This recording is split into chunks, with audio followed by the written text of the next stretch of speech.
ఓం నమ శివాయ శ్రీమాత్రే నమః. మిత్రులకి శ్రేయభిలాషులకి అలాగే నన్ను ఎంతగా ఆదరిస్తున్న యూట్యూబ్ ప్రేక్షకులందరికీ కూడా పేరు పేరు ధన్యవాదాలు. మిత్రులరా, మీ అందరికీ కూడా ఆ పరాదేవత ఎల్లవెల్లలా మీతో ఉండి మీ మనోవాంఛ నెరవేర్చాలని మనస్ఫూర్తిగా కోరుకుంటున్నాను. ఈరోజు మనం ఒక తేలికైన అద్భుతమైన సిద్ధి ఉపాయం గురించి తెలుసుకుందాం. చాలామంది గురువుగారు సిద్ధి ఉపాయం అంటే ఏంటి అని అడుగుతున్నారు. ఏదైతే ఖచ్చితంగా ఫలితం వస్తుందో దానిని సిద్ధి ఉపాయం అంటారు. అది ప్రాక్టికల్గా పరిపూర్ణమైన నమ్మకంతో విశ్వాసంతో చేసినట్లయితే ఫలితం వచ్చి తీరుతుంది. ఈ ఉపాయాన్ని ఎవరైనా చేయవచ్చు. ఏ కులం వారు, ఏ మతం వారు చాలామంది అడుగుతూ ఉంటారు. దీన్ని అందరూ చేయవచ్చు. ఆడవారైనా మగవారైనా చేయవచ్చు. ఎటువంటి నిబంధనలు లేవు.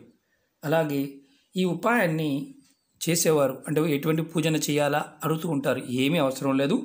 అలాగే మంత్ర జపం చేయవలసిన అవసరం కూడా లేదు. పదార్థం కావాలి. మీ ఇంట్లో ఉండే పదార్థం అంటే మన ఇంట్లో దొరికే వస్తువులతో ఈ ఉపాయం చేసి అద్భుతమైన ఫలితాన్ని పొందవచ్చు. ఈ ఉపాయం చేయడం వల్ల కలిగే లాభం చెప్తాను. మీ ఇంటి నుండి దరిద్రత వెళ్ళిపోతుంది. డబ్బుకి లోటు అనేది ఉండదు. ఒక్కసారి మనం ఎంత సంపాదించినా వచ్చిన డబ్బులు వచ్చినట్లుగా ఖర్చు అయిపోతూ ఉంటాయి. దానికి అంటే అర్థమే మనకు తెలియదు ఏంటంటే దేనికి ఖర్చు పెడుతున్నామో కూడా మనకు తెలియదు. అలాగే నెలాఖరుకు వచ్చేసరికి చేతిలో ఒక్క రూపాయి కూడా మిగలదు. ఒక్క రూపాయి కూడా మనం పొదుపు చేయలేం. డబ్బు వస్తుంది వెళ్ళిపోతుంది. ఎందువల్ల తెలియదు. అలాగే మనం ఎందుకు పొదుపు చేయలేకపోతున్నామో కూడా మనకు అర్థం కాదు. వృధా ఖర్చులు తగ్గి ధనరాబడి పెరగాలంటే ఈ చిన్న పరిహారం ప్రయత్నించేయండి. అలాగే ఇది చేయటం వల్ల ధనరాబడి పెరుగుతుంది. ధన సమస్యల నుండి బయటపడతారు. అన్నిటికంటే చాలా ముఖ్యమైనది ఏంటంటే మానసిక ప్రశాంతత లభిస్తుంది. ఈ ఉపాయాన్ని వ్యాపారం చేసేవారు, ఉద్యోగం చేసేవారు అందరూ చేయవచ్చు. ఈ ఉపాయానికి కావాల్సిన పదార్థాలు ఎలా చేయాలో వివరిస్తాను. మీకు ఈ వీడియో నచ్చినట్లయితే లైక్ చేయండి. నా ఛానల్ని సబ్స్క్రైబ్ చేసుకోండి. పక్కనే ఉన్న గంట సింబల్ని యాక్టివేట్ చేసుకోండి. 10 మంది మిత్రులకి షేర్ చేయండి. ఈ ఉపాయం సిద్ధి ఉపాయం, ఇది గుర్తుంచుకోండి. ఖచ్చితంగా ఫలితాన్ని ఇస్తుంది. ఈ ఉపాయానికి కావాల్సిన పదార్థాలు ఒక గాజు సీసా కానీ, గాజు బబుల్ కానీ, ఇలా ఉన్న కంటైనర్ గాజుది కావాలి. గాజుది తప్ప వేరేది వాడకూడదు. అలాగే ఒక పిన్నీసు, పెద్దదైనా చిన్నదైనా ఒక పిన్నీసు కావాలి. పంచదార, బియ్యం, కల్లుప్పు కానీ మెత్తటుప్పు కానీ ఈ రెండిట్లో ఏదైనా తీసుకోవచ్చు. ఈ ఉపాయానికి ఈ పదార్థాలు కంపల్సరీ. ఇందులో ఏ పదార్థం దొరకకపోయినా ఈ ఉపాయాన్ని చేయవద్దు. అందుబాటులో లేదు అనేవారు పొరపాటును కూడా ప్రయత్నం చేయవద్దు. ఈ ఉపాయాన్ని ఎప్పుడు చేయాలో చెప్తాను. ఈ ఉపాయాన్ని శనివారం నాడు కానీ, బుధవారం నాడు కానీ, శుక్రవారం నాడు కానీ చేయవచ్చు. ఈ 3 రోజుల్లో ఏ రోజునైనా ఈ ఉపాయం చేయవచ్చు. అలాగే మనం ఈ ఉపాయం ఉదయం స్నానం చేసిన తర్వాత అంటే ఉదయం తెల్లవారుజాము నుంచి సాయంత్రం 5 గంటల లోపు ఎప్పుడైనా చేయవచ్చు. ముందు మీరు ఇవన్నీ రెడీ చేసుకోండి. బియ్యం, ఉప్పు, పంచదార, ఈ 3 పదార్థాలు సమానంగా తీసుకోండి. ఇందులో మీరు 100 గ్రాములు ఉప్పు తీసుకుంటే 100 గ్రాములు బియ్యం తీసుకోవాలి. 100 గ్రాములు పంచదార తీసుకోవాలి. ఈ 3 కూడా సమానంగా తీసుకోవాలి. మీరు పిడికెడు ఉప్పు, పిడికెడు పంచదార, పిడికెడు బియ్యం అలాగనే తీసుకోవచ్చు. అంటే 50 గ్రాములైనా తీసుకోవచ్చు. మీకు అన్నీ కూడా 3 కూడా సమానంగా ఉండాలి. ముందుగా మీరు ఏం చేస్తారంటే మీరు ఒక గాజు బౌల్ రెడీ చేసుకోండి. అది మీరు ఇంట్లో ఉండే ఏదైనా సరే, నేను చిన్నది చూపిస్తాను. ఇలా గాజు బౌల్ రెడీ చేసుకోండి. మీరు మీ ఇంట్లో ఎక్కడైనా సరే మీరు కూర్చొని చక్కగా కింద ఏదన్నా క్లాత్ వేసుకొని కూర్చొని మీ ముఖము తూర్పు వైపుకు పెట్టి ఇది చేయండి. అంటే మీకు అనుమానం ఉంటుంది ఏంటంటే నియమాలు ఏమీ లేవు కదా, మరి తూర్పు వైపుకి ఎందుకు పెట్టుకోవాలని. మీ మనసు ప్రశాంతత కోసం తూర్పు వైపుకి పెట్టుకోండి. ముందుగా ఇలా గాజు బౌల్ తీసుకొని ఎదురుగా పెట్టుకోండి. డబ్బా లోపల శుభ్రంగా ముందు క్లీన్ చేసుకోండి. ఇది క్లీన్ చేసుకొని దీని లోపల చక్కగా ముందు ఒక బియ్యం నేను చూపిస్తాను. నేను పిడికిడి తీసుకుంటాను, ఎక్కువ తీసుకోను. నేను పిడికిడి బియ్యం దీంట్లో పోస్తున్నాను. ఫస్ట్ బియ్యం పోయాలి, తర్వాత పంచదార వేయాలి. మీకు చూపించడం కోసం చేస్తున్నాను. ఇది కూడా పిడికిడి తీసుకుంటున్నాను. పంచదార కరెక్ట్గా పిడికిడు, అంటే అంతకన్నా ఎక్కువ తీసుకోవచ్చు, 100 గ్రాములు కూడా తీసుకోవచ్చు. తర్వాత పంచదార వేసిన తర్వాత దీనిలో మీరు ఉప్పు వేయాలి. ఇది 3 కూడా చెప్పిన విధంగా వేయండి. చూడండి, పిడికిడి తీసుకున్నాను, ఉప్పు వేసాను.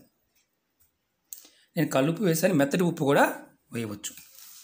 ఇప్పుడు మనం ఏదైతే ముందుగా పిన్నిస్ పెట్టుకుని చెప్పుకున్నాం కదా, పిన్నిస్ దీన్ని ఇలా ఓపెన్ చేయండి. పెద్దదైనా తీసుకోవచ్చు. ఓపెన్ చేసి దీని లోపల ఇలా గుచ్చండి. ఇదిగోండి, దగ్గరగా చూపిస్తాను. ఇలా గుచ్చండి. గుచ్చి ఇలా ఓపెన్ చేసి పెట్టి ఉంచాలి. తర్వాత ఈ డబ్బా పైన మూత ఇలా పెట్టేసేయండి. తర్వాత మీ వంటగదిలో, ఇది ఎక్కడ పెట్టుకోవాలి? మీ వంటగదిలో ఉత్తరం దిక్కు వైపు పెట్టుకోండి. మీరు ఏ దిక్కున వంటగది ఉన్నా ఈ గాజు బౌల్ మాత్రం ఉత్తరం దిక్కునే ఉండాలి. ఉత్తరం దిక్కును పెట్టుకొని మీ ఇంట్లో మీరు ఎక్కడ వంట చేసినా వంట చేసే ప్రదేశంలో దీన్ని ఉత్తరం వైపు పెట్టుకోవాలి. ఇది ఒకటి గుర్తుంచుకోండి. మీరు వ్యాపారస్తులైతే మీ దుకాణంలో అయినా సరే ఉత్తరం దిక్కునే పెట్టుకోవాలి. ఆఫీసులో అయినా సరే, మీరు కూర్చున్న ఆఫీసులో అయినా సరే పెట్టుకోవచ్చు, ఉత్తరం వైపునే పెట్టుకోవాలి. ఇదిగోండి. మరి దీన్ని ఏం చేయాలి? తర్వాత ఏం చేయాలి? దీన్ని నెలకొక్కసారి వీటిని మార్చుతూ ఉండాలి. నెలకి ఒక్కసారి. మీరు శనివారం ఈరోజు చేశారనుకోండి, మళ్ళీ కరెక్ట్గా 31 రోజులకి మళ్ళీ దీన్ని మార్చుకోండి. లోపల ఉన్న పదార్థం మార్చుకోండి. ఈ గాజు బౌల్ని యాస్టీజ్గా వాడుకోవచ్చు. జారైనా సీసైనా పర్వాలేదు. కానీ ఎందుకంటే మీకు గుర్తుంచుకోవాల్సింది, దీంట్లో ఉన్న పదార్థం ఏదైతే ఉందో, అంటే బియ్యం, పంచదార, ఉప్పు, పిన్నీసు, ఈ మూడింటిని మార్చుకోవాలి. మీరు ఈ తీసిన పదార్థాన్ని ఎక్కడైనా సరే ఏదైనా చెట్టు దగ్గర పోసేయండి. పిన్నీస్ని గొయ్యి తీసి మట్టిలో పాతిపెట్టండి. అలాగే డబ్బాని శుభ్రం చేసి మళ్ళీ శనివారం నాడు కానీ, బుధవారం నాడు కానీ, శుక్రవారం నాడు కానీ మళ్ళీ దీన్ని బియ్యం, పంచదార, ఉప్పు వేసి పిన్నీస్ మళ్ళీ కొత్తది గుచ్చండి. నెలకొక్కసారి ఈ ఉపాయం చేయడం వల్ల మీకు ధనానికి సంబంధించిన సమస్యల నుండి బయటపడతారు. డబ్బు రాబడి పెరుగుతుంది. వృధా ఖర్చులు తగ్గుతాయి. ధనానికి లోటు అనేది ఉండదు. అన్నిటికంటే చాలా ఇంపార్టెంట్ ఏంటి? మానసికమైన ప్రశాంతత. రాబోయే సంవత్సరం అంటే రేపు ఉగాది నుంచి చాలామంది అడుగుతూ ఉన్నారు, గురువుగారు ఉగాది నుంచి ఎలా ఉంటుంది అని. 2020 ఎలా ఉందో 2021 కూడా అలాగే ఉంటుంది. ఇబ్బందికరంగానే ఉంటుంది. ఎందుకంటే రాహు ప్రభావం చేత మనం చాలా వరకు ఆర్థికంగా కష్టాలు ఎదుర్కోవాల్సిన పరిస్థితి పడుతుంది. ఎవరైనా సరే ఈ సంవత్సరాన్ని మనం జాగ్రత్తగా ఆర్థికంగా డబ్బులు ఖర్చు పెట్టే విషయంలో కానీ, అలాగే పూజల విషయంలో కానీ మనం ఎంత భక్తిగా ఉంటామో, ఎంతగా భగవంతుని ధ్యానిస్తామో, ఎంతగా మనం ప్రాకృతికమైన పదార్థం అంటే ఒక రకంగా చెప్పాలంటే జంతువులకి, పక్షులకి, నేచర్కి సహాయం చేస్తామో మనం రక్షింపబడతాం. లేదు యథా రాజా తథా ప్రజలాగా మనం కూడా ఉంటే ఖచ్చితంగా కాల ప్రభావానికి లోనవుతాం.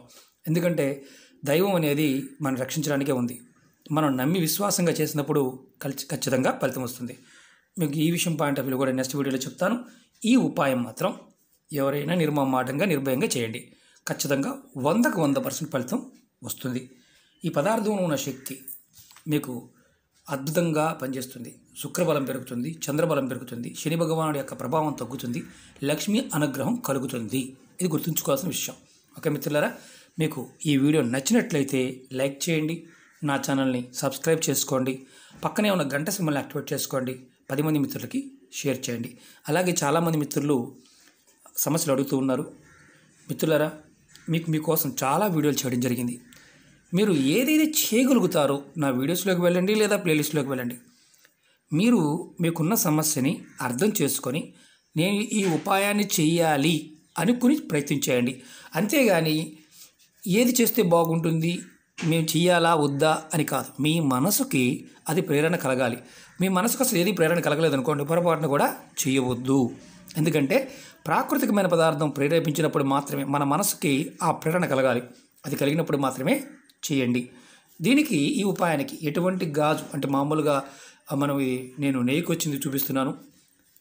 ఏదైనా సరే మీరు తేనెకొచ్చేదైనా గాజు బెబుల్ ఏదైనా సరే గాజు సీసా కానీ గాజు బాటిల్ లాంటిది కానీ డబ్బా లాంటిది కానీ ఇలాంటిది కానీ మీరు వాడుకోండి. ఖచ్చితంగా గాజుని మాత్రమే వాడండి. ఓకే మిత్రులారా, ఓం నమః శివాయ, శ్రీమాత్రే నమః.